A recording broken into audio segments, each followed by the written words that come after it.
How would you like to double your traffic? Hey, this is Jaryd Krause, host of the Buying Online Business podcast. And in this episode, I'm speaking with SEO Steve Wiideman, who has been an SEM and an SEO since 1998. That's 23 years. And technically, Steve started SEO and search engine and digital marketing before Google even existed, which is crazy to think about. Now, in this podcast episode, Steve just fires us with information. It's super, super valuable, and I'm really grateful for having him on. In this podcast episode, Steve and I talk about why you should never buy backlinks and how Google's getting better and better at detecting backlinks that have been bought.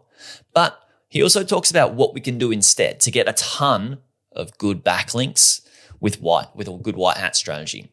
We also talk about how to build a content roadmap that can set you up for 5 years of content or more to be able to keep that content creation ball rolling and to solidify your brand and to really boost your traffic in your space. We also talk about how to build a bigger brand with your competitors, right? Or bigger brand, not just with your competitors, but also against your competitors, and some super smart strategies within that. We also talk about how I helped a client double their traffic to one page quite easily that you can do as well. And it's a simple process. Then we talk about how to outrank our competitors and so much more. Guys, this is such a valuable episode. You're absolutely going to love it. Let's get started. Today's episode is brought to us by Niche Website Builders, which is a company a few of my clients are using and have used for content creation and link building services. They do everything from start to finish. So from keyword research all the way to uploading your completed article for you. We've also had Bob members buy ready-made affiliate sites built by Niche Website Builders. So if you're looking to outrank your competitors' content and build better backlinks, Niche Website Builders and I have a special deal for you. Head to nichewebsite.builders/Bob. I'll put a link in the show notes for you. But again, that's www.nichewebsite.builders/Bob. Do you want to start investing in websites but don't want to drop $20,000 on your first investment? Check out Odie's, where you can buy premium age domains to build a website on and add Odie's done for you affiliate site package to help you grow your website and get seen.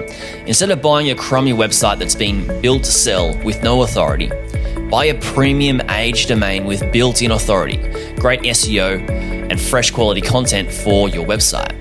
Head to odys.global to check out their great deals. That's odys.global. Link will be in the description too.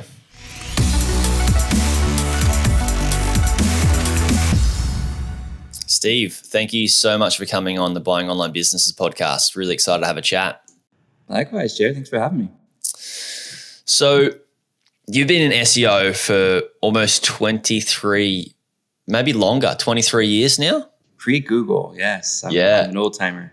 Yeah, that's I hide the gray hair with the hat, today. So I actually have a friend of mine, Will Pemble, is hanging out with us this week, and he was the founder of web.com. So of course I had to go to Disneyland and get a web hat just to, remind him every day that, just to have some fun. But I've been in search and digital the good part of almost 23 years. So did you start off with search engine marketing and moving into SEO as that evolved as even just an industry in itself?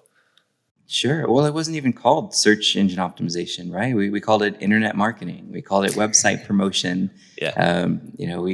We called it just get traffic to the website however we can. And we didn't realize in doing that, when we were learning online methods to drive traffic, that those online methods were being seen by the search engine crawlers, right? They're actually seeing all those great links and things that we were doing to try to get traffic and going, wow, this site's pretty popular. I see them in all these different directories. I see other websites, talking about and linking to them. And so when Google came out and they said, hey, we're going to be a search engine that focuses on off-page signals first, instead of what's on your website, the way that other search engines do, it was pretty easy to start seeing some ranking quickly if we were already doing some level of guerrilla marketing online, right?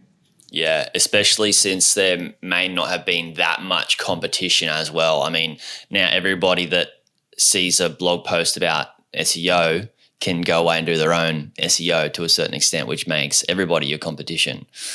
So, Oh, the I've Wild West. Yeah, it's true. yeah, Yeah. which We is could do cool. anything and everything. We could. It was, but it was a mess that we now have to clean up.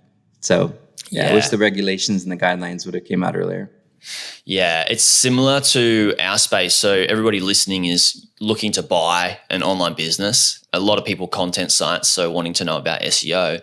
And when I first started in the buying online business space, and it wasn't even that long ago, it was probably like 8 years ago now, the multiples and the price of the business was a lot lower. The competition wasn't really there. You could just come out with a great deal. And there was that wild west where so many things just could go. Now it's we're refining the industry a lot more, which is really cool. It's cool to see because it's safer. It's a more safer environment as well for a lot of people. So I noticed that you got a few different disciplines of SEO, I would say, for different business models. So what are the few business models that you work with? Is it the standard, content or media business, e-commerce, and then sort of SaaS? Like what are the main business models? All the things, Jaryd. I would say at the moment our core competencies are in multi-location and franchise.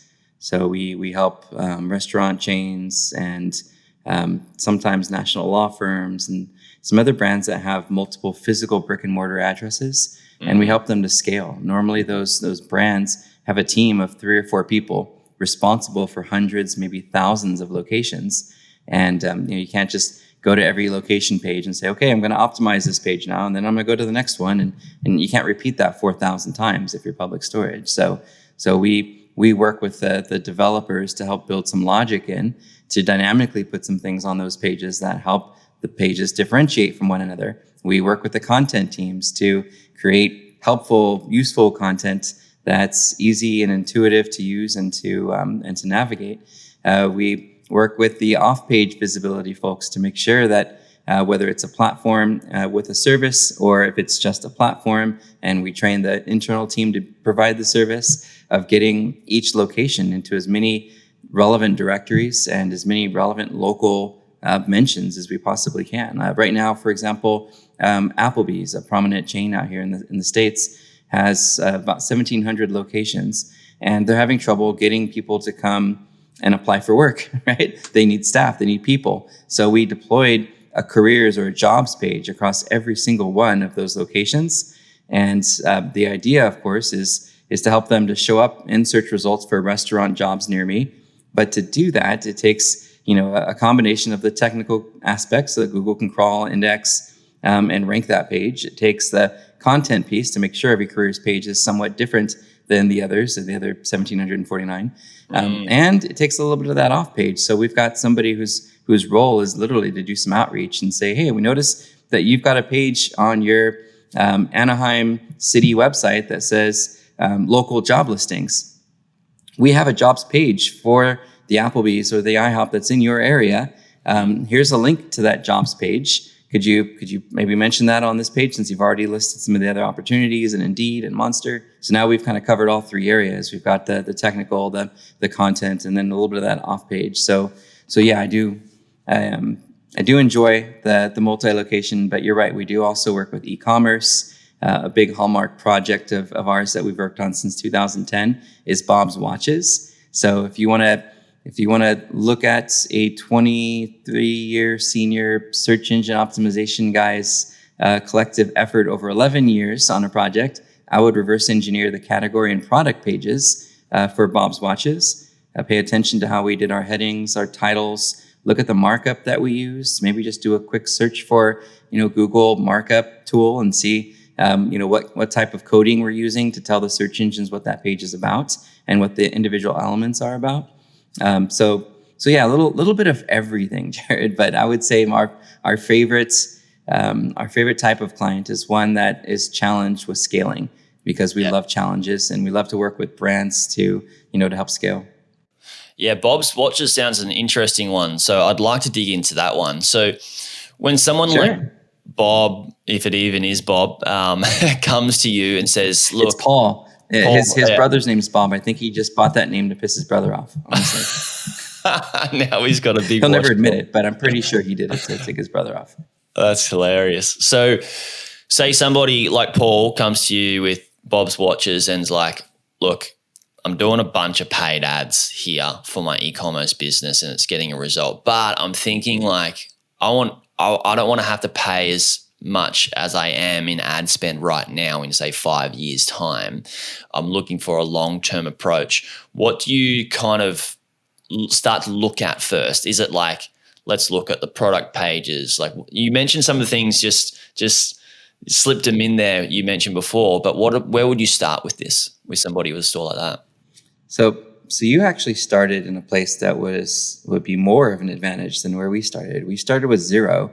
We didn't have any paid ad data to look at. It was an idea, and we looked at the competition for all the different Rolex models and brands and product numbers and model numbers, and then we organized all of that research into a plan. It started with a technical SEO prerequisite document for the developers. It went into a content roadmap of what pages we need to create and how they should be organized, including supportive content that maybe competitors don't have. It's also included a sort of a baseline report, which is easy for a site that doesn't exist because that baseline is zero. But in doing that baseline, you can put yourself next to 3, 4, 8 other competitors. And then when you rerun that every year, you can kind of see where their focus has been. Has it been on tech and page speed? Has it been on expanding the number of keywords they rank for? Has it been links off the website? So it's just a great thing to do, because when you're working on any sort of marketing project and the client comes back and says, "Hey, you're doing a good job. I'm feeling the difference, but how better are we now than when we started?" And if you didn't create that baseline, you have no idea. You're like, "Well, analytics was at 0 and now we're at 1,000." Like, that's not helpful. It's like our competitors were doing this and this is where we are. And that last piece, where do all those competitors get mentioned and linked to online? And can we run a pivot table and understand some frequencies to know where the best industry sites are going to be that link to all of our competitors, the easier websites? So, but you gave me a really good example of where we could start. If they've already been doing paid search, we've already got data to work with. All we have to do is log into Google Ads or Bing Ads or both, go to the search term query report, the actual search terms that triggered the ads, see which of those search terms actually resulted in a sale, since we're talking about e-commerce. And then we prioritize those keywords in key areas of the pages that correspond to them. So we match it to the page that the ad group probably was pointing to in each of the ads. We look at those top converting queries, and then we augment our content with those search terms. Maybe the highest converting with most conversions behind it goes into our HTML title tag. Maybe the one that is second, right? And it's a variation or derivative or some semantic variation of that other keyword is used in the H1 or the main heading tag that the user sees when they land on the page. And maybe the third, fourth, and fifth get applied to some of the subheadings within the content. So that's one area. The next thing that I might do if I already have paid search data is I might look at the display. If they've been doing display networking and network where their ads are showing up on articles and anywhere that hosts Google AdSense, I might look at which placements have resulted in conversions and good traffic for us as potential link opportunities. Maybe even do some native advertising with them where we don't have to wait for our ad to get displayed in Google AdSense. We just ask them to swap it out with our banner and pay them directly. Google, I'm sure, doesn't like that, but if it's converting traffic, I want all of it, right? I don't want to share that ad space with other advertisers. So, so I think that's where I would start if I had existing data. I would start with the query and the placement data, and then I would build out the technical, contextual, and off-page SEO strategies. I want to get to the technical off-page SEO strategies shortly, but there's so many things that I want to decompartmentalize that you actually just went through. One of which is, like you mentioned, placements for ads of what stores or what placements are actually getting us sales for our advertisements. What I've noticed is, like with some YouTube ads that we've been testing with different people, is that you can see what placements, if you're putting ad spend into placements of what video they're actually got, is you can go, all right, that placement is actually getting us more leads, more sales, whatever. You can take the title of that video and then use that as a keyword for your ads as well, which I think is brilliant. Absolutely. And we used to do that in Amazon back before Amazon had their ads. That worked like a champ. Yeah. And I think what people should really be picking up, if they're not already, is that what you're talking about is the data. If you've got data there, lean into it and use it, because a lot of people are trying to find the next thing of like, oh, this is working. What else can I do that's different? And yeah, that's a good thing for, I guess, diversification of traffic strategy and de-risking your business in that way. But why not just do better at what is already working? Like tap into that data, right? So is that a big part of what you do? So many businesses don't do that. That's right. It's the only thing that I teach.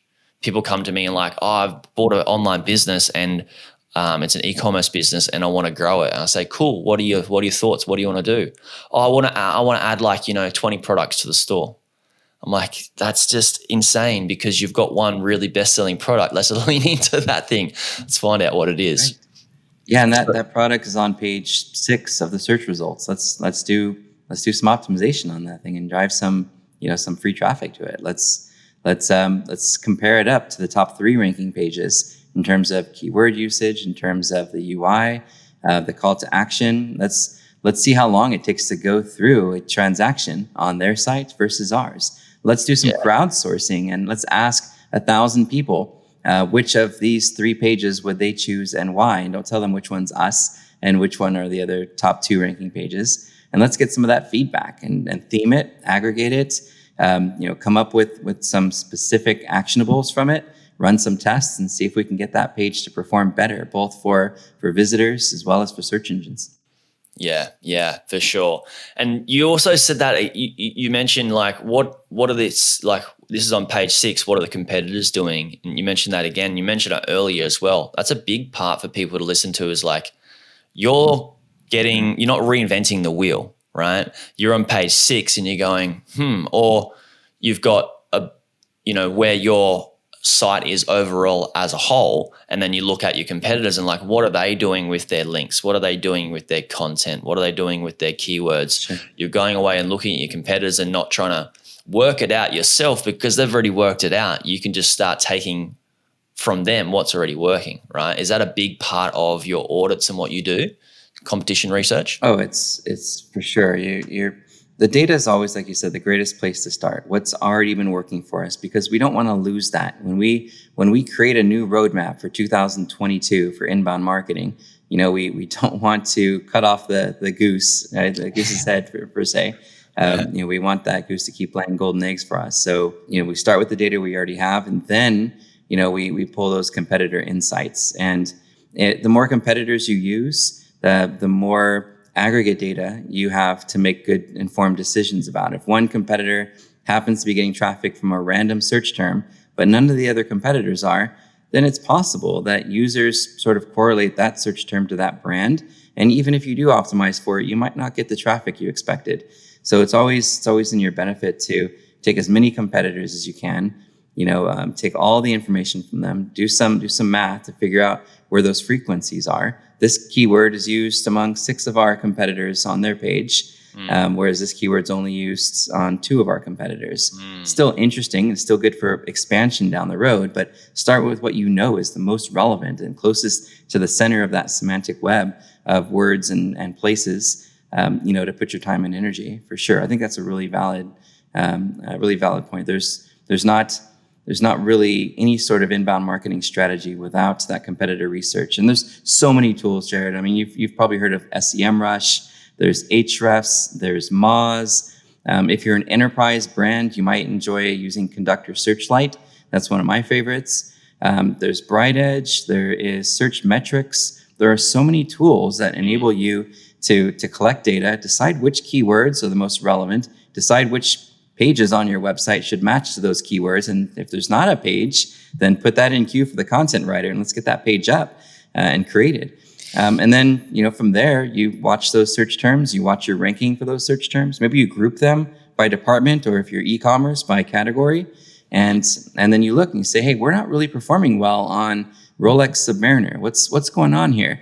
All right, let's look at our Rolex Submariner category and see what the competitors are doing that we're not. Oh, this is interesting. They're using a very short answer at the top of their page, and they've got some jump to links to different sections of that page beyond just the product details. Whoa, look, when you scroll to the bottom of that page, they've got the history, they've got pricing, they've got how to choose the right one, they've got a video, they've got all this really rich media on their pages, and we've got manufacturer content that we copy and pasted that Google's kind of ignoring because it's already in their database. So maybe our effort should be let's redesign this page to make it better than those top 3 pages. Let's incorporate the keywords from the top 10 pages that appear for Rolex Submariner.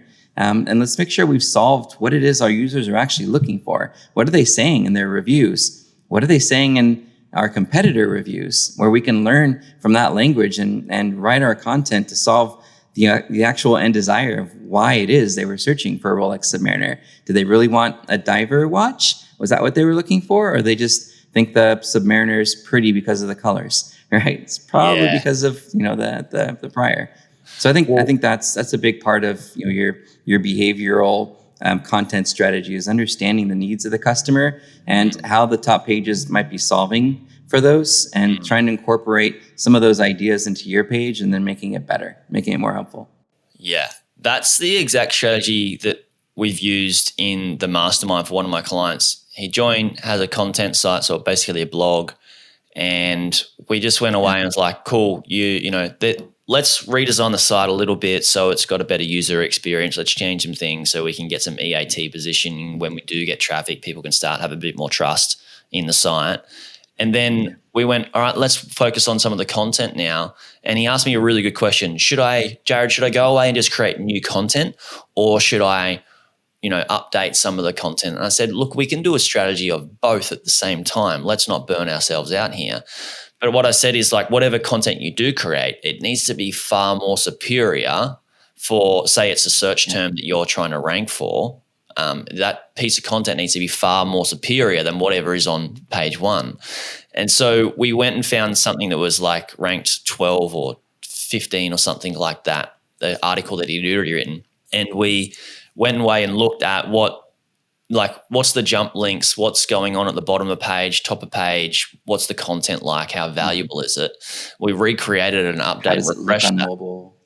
Yeah, all of those things. And then, by updating it within 2 weeks, he'd increase his traffic by 50% just because he made his piece of content better, right? So it's not like and a lot of times we're still doing it from us, though, from our point of view, instead of from what we think our customers want. So I think that's the missing step there, is let's definitely make it better and let's do it again. But let's get our customers to tell us what should be on this page, instead of us just saying, here's what we're going to put on it. We hope you like it.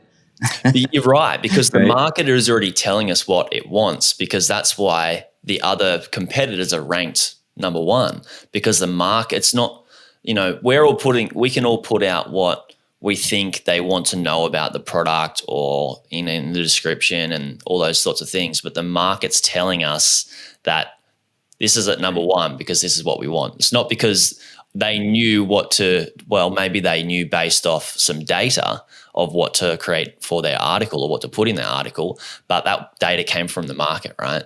So we need to really listen to the market. There's a lot of ways you can source some of those ideas.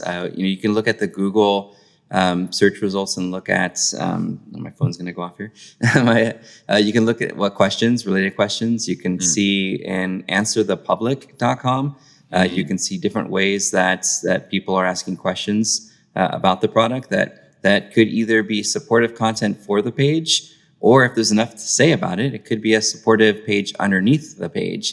And that way you're not just competing with a page versus a competitor's page. You're competing with a section of content where the competitor has a single page. So I would say just continue building out more and more and deeper content on those competitive pages. If long-term you want to, trump the competition, because they're not going to rest on their laurels. They're going to keep chipping away and testing and trying to get better. And the one thing that they don't want to do is they don't want to invest time creating a whole section of content for each important keyword.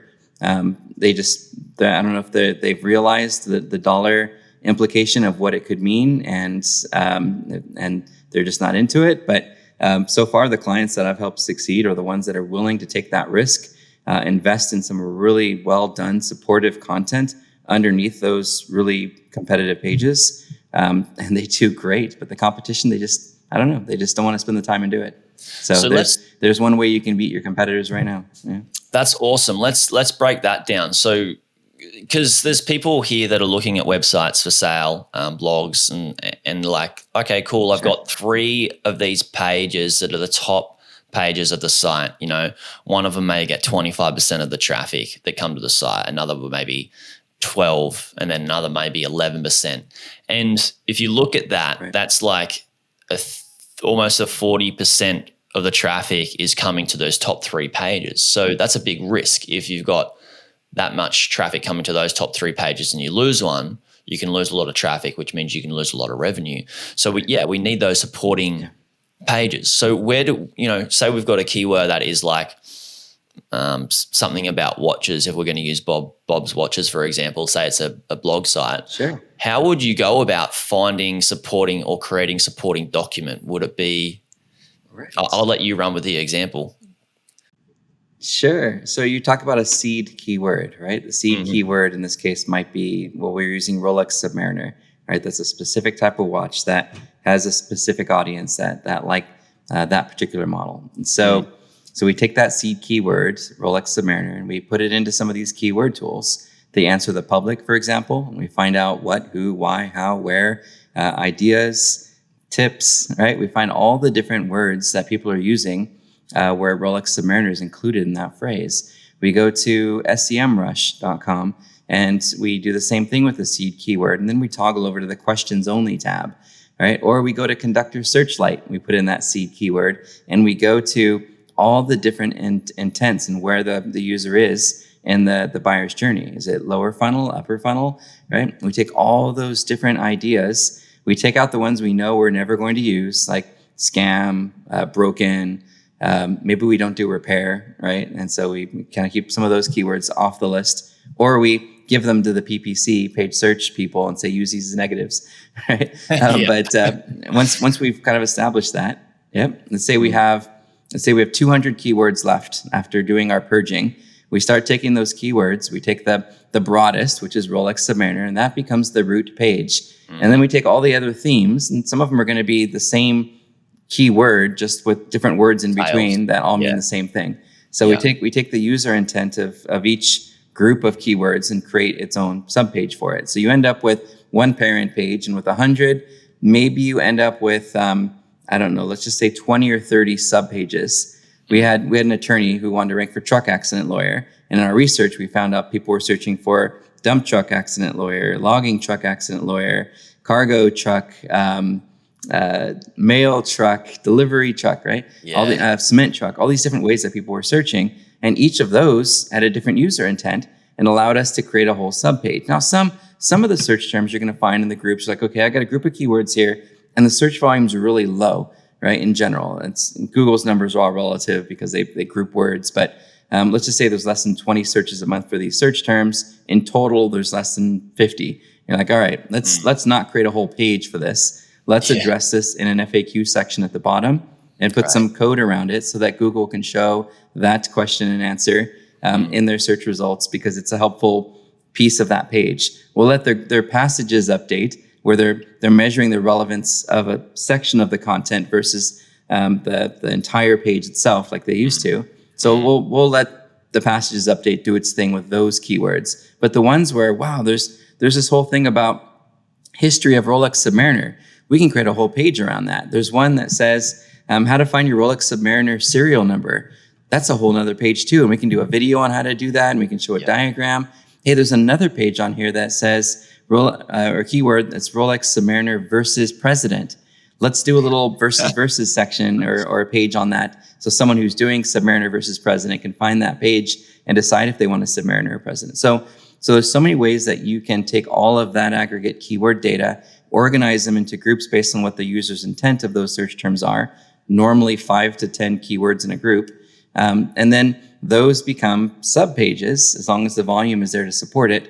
But they also become ad groups. And when you're using ad groups in your Google Ads account, your Bing Ads account, that are targeting more upper funnel queries, you're not going to have any competition. You're going to pay pennies on the dollar, get super high quality scores, And when you do convert some of that traffic, when you bring them back through remarketing, you'll find that your cost per acquisition was significantly lower because you're not bidding $50 a click for Rolex Submariner. Instead, you're bidding 11 cents for history of Rolex Submariner. Right. So, so I think there's dual advantages to the long tail idea of SEO, but in taking the time to do that really exhaustive research, you're building the content roadmap for the next 5 years, and you'll have enough content to work on to build enough supportive, helpful content underneath that page you want to rank that your competitors are just never going to keep up with you. They're just going to piecemeal little things that they're learning from you because they're not going to take the time to rebuild that content map. For Applebee's, it was 185,000 keywords, and it took 6 months. For the brand Jacuzzi, we worked with them. We had over 18,000 keywords. Like, how many different ways can you say hot tub? Apparently 18,000 ways. And it took us 3 months to organize all of those keywords into what later became, the updated sitemap that you see on the site today. So that roadmap, yeah, it's a lot of work. It's not cheap, but it's worth it. Yeah, that's definitely worth it, because what you're doing is you're doing all this work at the start that's going to build you, like you said, that content roadmap for many years to keep creating content. Each piece of content that you create just makes your brand stronger and stronger and stronger and stronger and harder for the competition. And you know where to put it. Yeah. A lot of businesses don't know that. Jaryd, it's funny when I look at and I ask, what's your content strategy? We found a bunch of keywords in SEMrush. We just grabbed a bunch of them and we're putting them up as blog posts. Like blog posts. Blog posts are for like news and events and things that are happening with your company, staying in seasonal conversations of, what's going on. That's really good supportive content you're creating that belongs underneath that page that you've been trying to rank. You've got it in a completely different section of your website, right? Why would you put your best content there? Sure, you can use the blog to promote that evergreen content and link to it. And if there is a site that is that's actually consuming your RSS feed, from your blog, you might even get a link back to your primary page from that syndication. But for the most part, nobody has a content map. Nobody has a content strategy, and I think that's something that feels overwhelming. But I tell you, once you've put all that together and you've taken the 3 or 4 months that it takes to build that out, you know exactly what your technology team is going to work on for tech SEO. You know exactly what content you're going to be writing and in what order based on where the volume is and the relevancy is. You know exactly what sites you want to get links from. And now everybody knows what they should be working on. They know their goals. And once a month you sit down and you review, how are we doing with chipping away at those tech items, at our content map and at our off page, as opposed to it being, we're doing SEO versus, how are we doing with the deliverables that we've already mapped out and just checking off boxes, right? Mm-hmm. And that's the cool thing that people can do is they can hire an SEO like you guys to help build that roadmap, and then just go away and then just do the work, do what they're told basically by a pro. With this roadmap, say you've got a content roadmap, you've also got off page. You mentioned, you know which links to go away and to point the pages, to point to what pages. What sort of things do you do or suggest people do if they're like, a small team or just themselves for some off page SEO once they've got their content roadmap built out? Yeah, prioritization. Right? On the technical side of prioritization, I would focus on that mobile experience more than anything. Okay. And when I say mobile experience, I mean a user can have their phone and with one hand and just their thumb get through an entire experience. Auto-filling fields, having a floating call to action at the bottom of your phone. It's making sure that a user can very quickly and easily get through a payment or get through a lead flow without having to use their mobile keyboard. That would be number one. Also, I would prioritize speed, right? With their page experience update recently that Google rolled out starting in June. It just ended in August. Plays a pretty healthy role overall in the technical components that I would focus on. I would say security. Nobody's going to go to a website with a broken SSL. And your HTTP should always forcefully redirect to HTTPS, so you never have to worry about a user being on the HTTP version of your website. I would say accessibility is also going to play a role, in privacy. especially if you're serving EU, you've got to have that GDPR. If you're selling California, the CCPA is going to be something you want to pay attention to and at least add to your privacy policy. So I think those are the primary areas that I would focus on if I have a limited team. All of those are available in like your standard tech audit that you run. Ours we give away for free in I have a course at Academy of Search. It's the same course, very similar to what I teach at Cal State Fullerton over here, one of the colleges I'm an adjunct professor at. And what I did is I curated some of my own content, and I created a way for people who want to learn and do their own. So that audit, when you get into the program, by the way, your listeners, if they want, they can get free access to it. Yeah, just what's use the link for SEO that? Steve. Okay. academyofsearch.com. Yeah, cool. I'll put a link to that in the show and notes. use code SEO Steve. Awesome. And so that template's in there, and the high priority items you'll find at the top. Those are the ones I would focus on. If you have a small team, just get into those high priority technical items and knock those out. For the content side, where would I start? I'd start by keyword matching, the keywords I want to rank for and the pages I already have. That way I know, which pages I already have that just need a little bit of attention and which pages I need to create. So I would start with the ones where you already have pages, maybe even have some ad data, like those search term and placement data from your ad groups that you could use to affect those pages. On the off-page side, I think the first place I would start with links is look at your Google Analytics and go to the content section and drill into any page that has a title that includes 404, right? So take all those pages that people are sending traffic to that are 404'd and redirect them to their best corresponding page. You can reclaim links so quickly in doing that. The restaurant chain we worked with, one of them had a Veterans Day special, and they had over 5,000 links that were coming in from really high authority traffic websites, and they were all 404. Oh. So we took all those URLs and redirected them to one permanent URL and reclaimed 5,000 links in a day. So Start there, reclaim those links that you might have lost over the years when you move content around.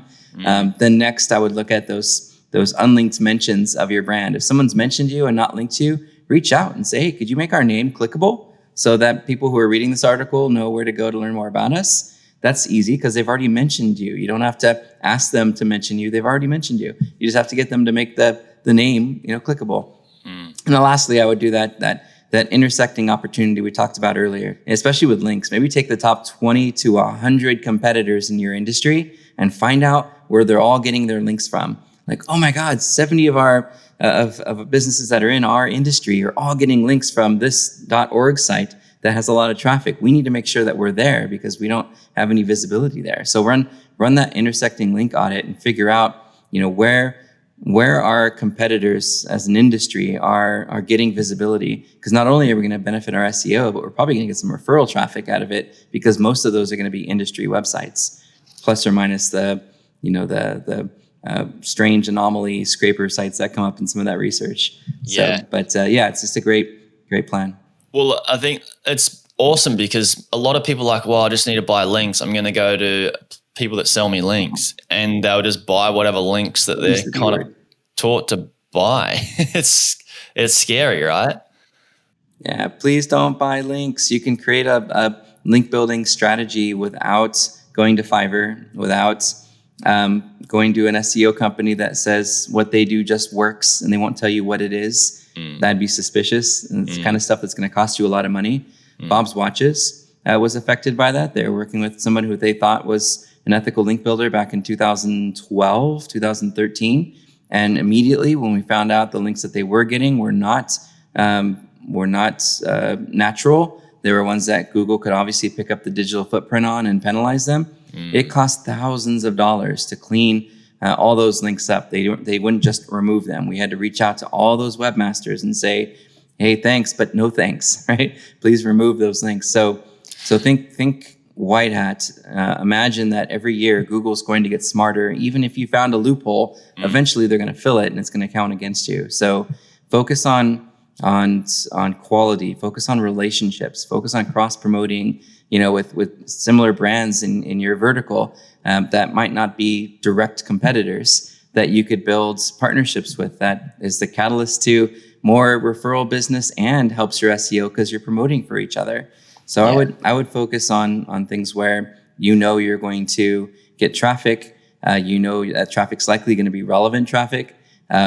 Focus on places that will likely get linked to themselves. So if somebody says, hey, check it out, we just posted a page up and we linked to you, and you look at that page and like, whoa, it looks like a lot of people might link to this. It's really helpful. And a few months later, you go back and use that Ahrefs tool we mentioned or SEMrush, and you look at that URL, and sure enough, it's got 20 or 30 links to it from other websites. Now that page is passing a significant amount of voting power to your website, and it's going to help you move that page and respectively your supported pages up in the search results. So, and if you want, there's tons of free guides out there. I've got a ton of them. That Academy of Search, you'll get all of our templates if you want to use that.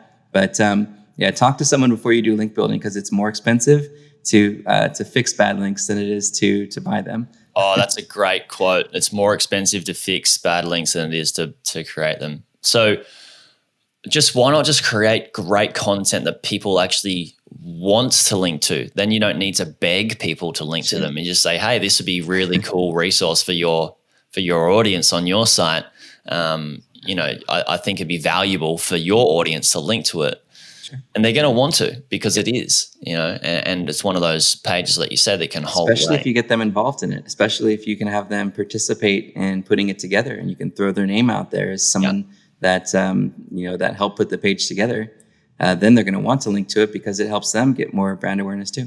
Yeah, content collaboration. That's the biggest thing, is like people think that, oh, cool, I can create content with people, but what's more valuable than the content that you create is the relationship that you create as well, from what can happen from that relationship moving forwards. And I'm huge on business isn't about like, how do we just get better than the competition, but how do we do it together? Because that's, I can say a natural cadence that worked for one of the brands that we worked with, Jaryd, was to create that amazing page in about a week's time with images, with graphics, with the how-to questions that we found, and then spend the next week promoting that page with another team member, right? Mm-hmm. So for every page that launches, you do a fast follow to get other websites to reference it, and then you move to the next one. It's just something you put on your calendar. Hey, every Tuesday, we're going to launch a new page, and then Wednesday through the following Monday, somebody's going to go out and promote that page with the expectation of getting 1 to 3 links to it. And then do that every time. That way you don't end up with, 999 pages that all are great content, but no one's linking to it, and one page with a link. Instead, you get 999 pages with 1 to 3 links to it. And that builds the entire website's authority versus, all the links to the homepage that you get. I think that's a really repeatable thing to do, is once you've established, what upper funnel content you want to have, launch one of those once a week. Include images, include quotes from other experts, link out to authoritative sources when you're fact citing, so that Google knows that you're linking to trustworthy places and not linking down to shady places. And then fast follow with the outreach. Awesome! Wow.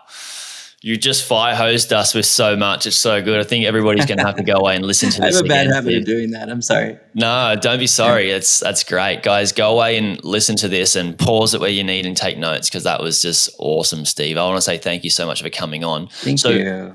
People can go check. I'd love to get feedback too on that program. It's still beta. We're just putting stuff out there. So again, code is SEO Steve. Please send me your feedback. Do you like the quizzes? Do you like the exercises? Were the templates helpful? Were the checklists helpful? So, please, if you like search and you want to learn, take that program at no cost. And I'd love to get your feedback, 'cause that's kind of where we want to go as a business in a couple of years from now. So cool. Enjoy, and I hope you learn as much as some of the students that I teach have. And I love constructive criticism, so beat me up. I love that you said that. I like to tell people when they email me, or even like if they're gonna leave one of my or finish one of my programs, like let me can I have some feedback, and preferably just not positive feedback, preferably negative feedback, because it's gonna make the business better for everybody else. Yeah. That's so cool that you said that. And yeah, guys, there'll be a link to that in the show notes, so please check that out. It's going to be hugely valuable. If you just got any one thing from this podcast, you'll know that program is going to be very, very valuable. So thanks so much for listening, everybody. Before we go, I want you to think of 2 to 3 people who have a blog site, have a content site, even have, like we mentioned before, an e-commerce business that wants to grow for the long term, not having to spend too much money on paid ads, do them a massive favor and share this podcast episode with them, because we just got fire hosed with some awesome SEO information from SEO Steve. So thanks so much again, Steve, and thanks everybody for listening. Thanks, Jaryd. Hey YouTube watcher, if you thought that video was good, you should check out this video here on the 2 best types of websites beginners should buy. Or check out my playlist on how I made my first 100K from buying websites and how to do due diligence. Check it out. It's an awesome playlist. You'll enjoy it.